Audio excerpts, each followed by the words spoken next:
नमस्कार दोस्त, मैं डी के परियार और आज हम अध्ययन करने वाले हैं ईसा पूर्व और ईसी के बीच।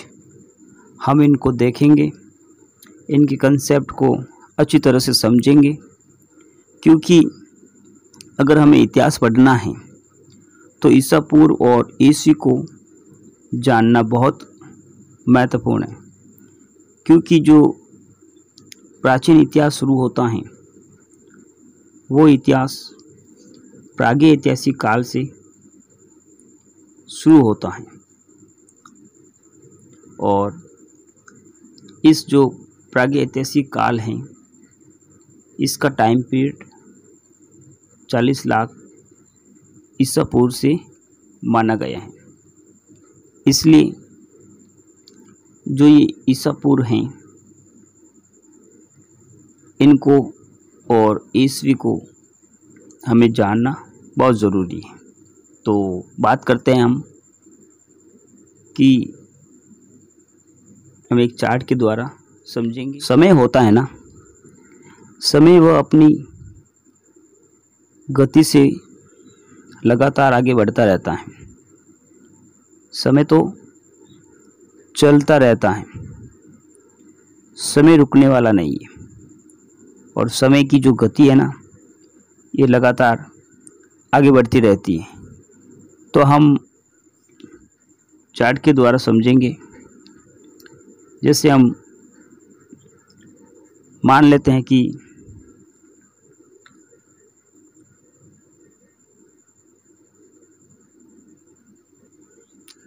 उदाहरण के तौर पर हम यहाँ 400, 300 और यहाँ पे मान लेते हैं 0, फिर 100, 200, 500, 1000। देखो दोस्तों, हम बात करते हैं तो यहाँ हम इधर इस साइड में मान लेते हैं ईसा पूर्व और इस साइड को मान लेते हैं ईसवी। अब बात करते हैं कि जो महावीर थे, जैन धर्म के महान जो संस्थापक थे, वास्तविक संस्थापक, इनका जन्म की बात करते हैं तो 500 ईसा पूर्व इनका जन्म हुआ था और इनकी जो मृत्यु हुई थी वो 527 ईसा पूर्व इनकी मृत्यु हुई थी। तो बात करते हैं कि महावीर स्वामी ने 72 साल तक जो ये जीवित रहे। तो इसमें देखते हैं कि इनका जन्म 599 ईसा पूर्व हुआ था और मृत्यु 527 ईसा पूर्व हुई थी। तो इधर बात करते हैं कि ये घटते क्रम के अंदर जैसे 599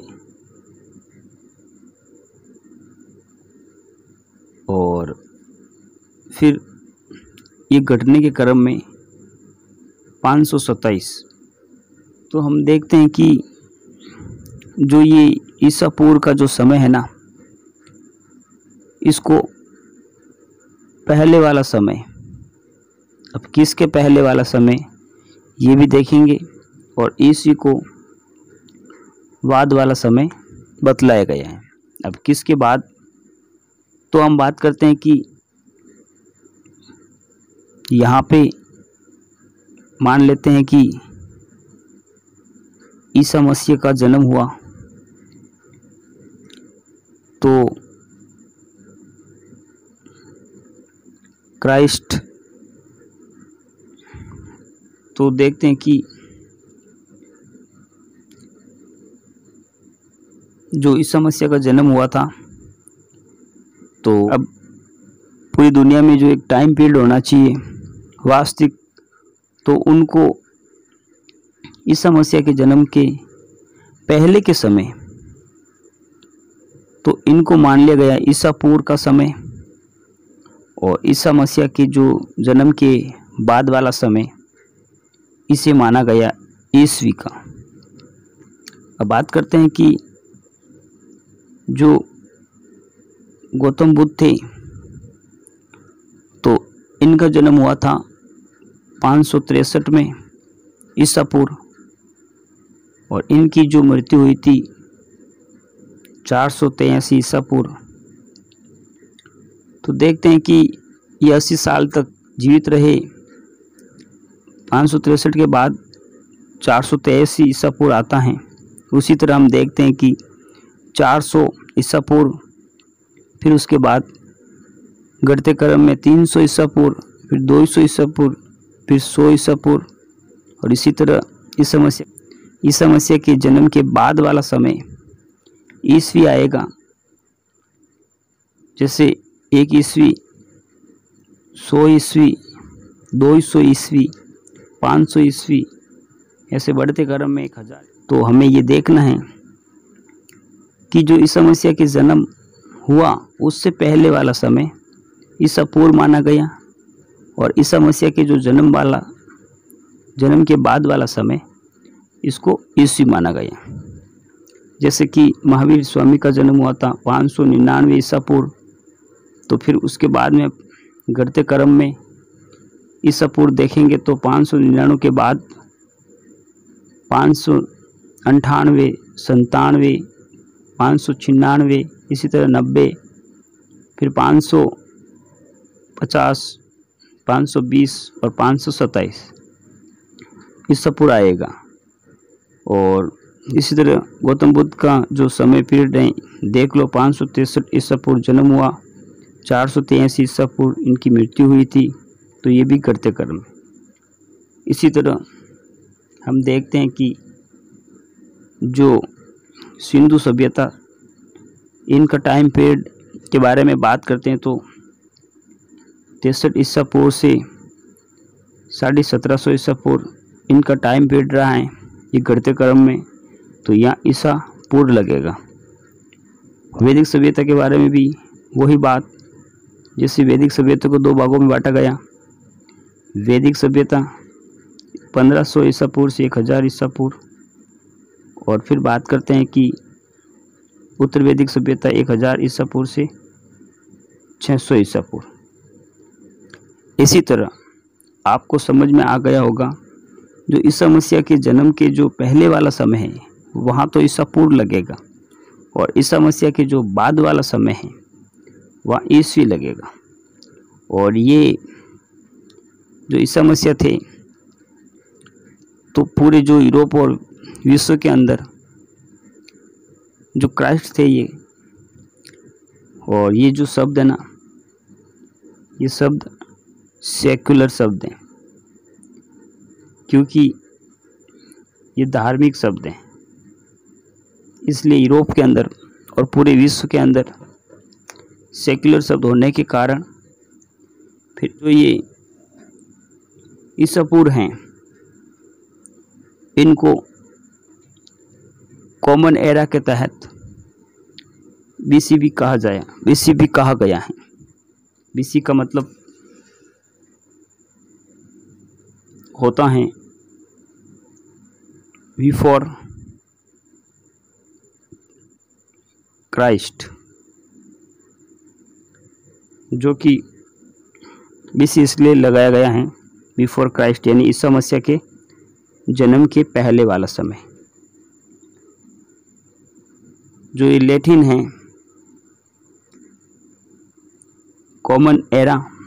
और अब बात करते हैं कि जो ये ईसवी है ना, तो यहाँ पर भी यहाँ एडीबी इनको कहा गया है, कह सकते हैं। ये लैटिन शब्द हैं, और एडी का मतलब आफ्टर क्राइस्ट होता है, आफ्टर क्राइस्ट। और एडी तो इसको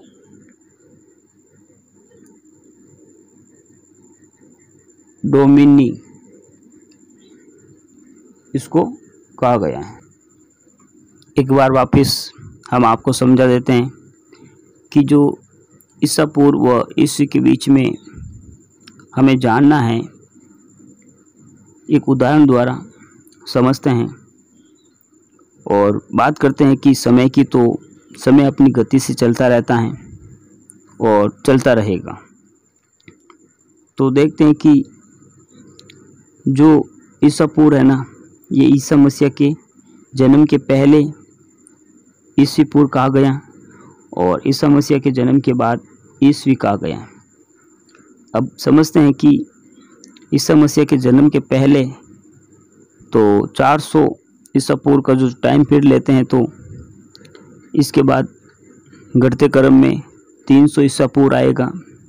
फिर और घटते क्रम में देखते हैं तो 200 ईसा पूर्व, फिर 100 ईसा पूर्व, फिर यहाँ ईसा मसीह का जन्म होता है और जन्म होने के बाद का समय ईस्वी लगता है।